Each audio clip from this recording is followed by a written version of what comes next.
This video is about why I'm returning my KooWheel. This is the KooWheel. I paid about $550 for it, and then I paid an extra $150 for an extra battery.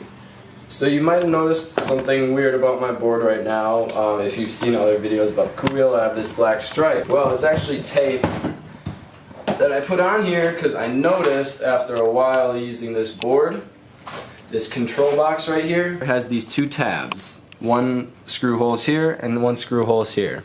As I was riding, the vibrations was knocking this metal piece, the control box, off of it because it's held in by two metal tabs, and those had broken from the vibrations. This caused my board to disconnect very frequently, and once I put the tape around it again, the disconnection issue stopped, but the board still had some throttle issues. It wasn't speeding up like it should. If I had it in turbo mode, it would work alright. So I'm not really sure what that was about, but if you do have this problem on your KooWheel and you're looking at this, maybe put some tape around it. Another thing that control box issue led to is when I turn it on, this is a fully charged board. This LED will never work. It will still get the same range and everything, but I only have those 3 LEDs on there anymore. And that isn't a big deal. It doesn't really reduce the functionality of the board. It just doesn't give you an accurate reading when you're at the full to 75% range. Another reason why I'm returning this board to Amazon is because of this right here. Now, I don't know how this happened really, but I was riding and I did hear a piece of metal fly off. I didn't think of anything at the time because I always hear metal pieces flying, whether it be like street sweeper little strips or whatever. But that did worry me because you can see almost inside the hub of the motor, and I feel like this really cuts down on any waterproofing measures that they took at all.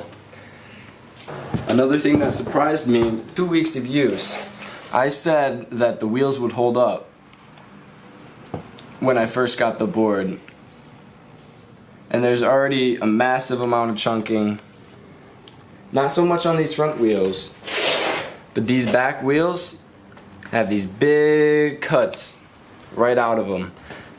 And the only way to replace these is to buy the Maytech replacements, and those are knockoffs, or you have to send in your board all the way to KooWheel. Most of the miles I put on this was on a smooth bike lane, and that's when I did my long trip.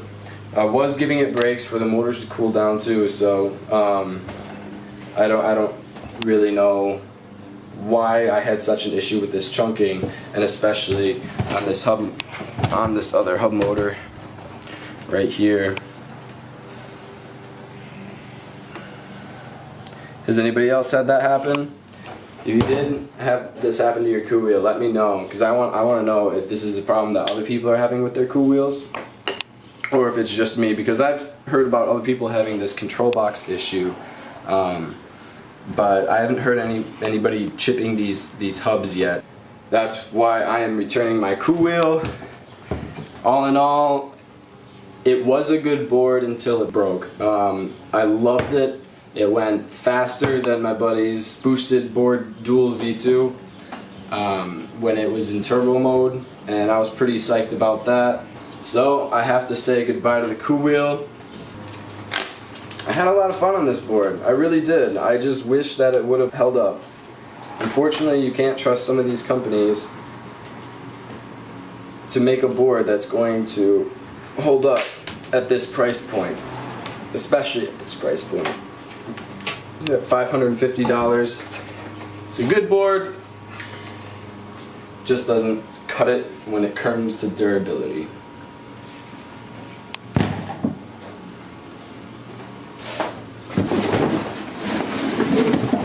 KooWheel, deal with it. Come at me. Send me another defective board. I ain't buying that shit. Nuh-uh. I'ma get me a Bamboo GTX, boy. The GTX. You just went from ghetto to Texan. Put more money into the polyurethane, okay? That's what touches the ground, dude! Buy a KooWheel or don't buy a KooWheel. It's a great deal, it's a great price, but you don't know what's gonna happen, if it's gonna be put together, and I don't know if there is a range of quality when it comes to KooWheels, because my roommate actually has a KooWheel. It has been around longer than this. He bought it used, and it has been 3 times as better condition as this one. The person he bought it from was a promo for KooWheel. He was getting a promo board, so I feel like they used a better build quality there and then skimped out on the quality when I bought it, because his is still running, it works great, it's perfect. This crapped out on me. So I feel like that was kind of shady. They were making boards that are promoing, and then I mean I saw that promo board, it looked great, it performs great.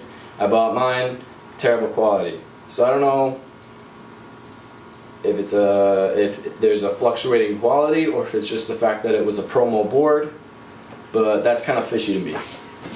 Well guys, this is the part of the video where you guys subscribe, because we got Raptor 2 videos coming very shortly. We have one on pre-order, and as soon as we get that, we're going to be doing all types of hill climbing tests against the KooWheel, against the Boosted, and we're going to have so much fun. So yeah, subscribe. That'd be dope. Should I get the Raptor 2 or should I get the Bamboo GTX? Comment below. I want to know your guys' opinion. Thanks.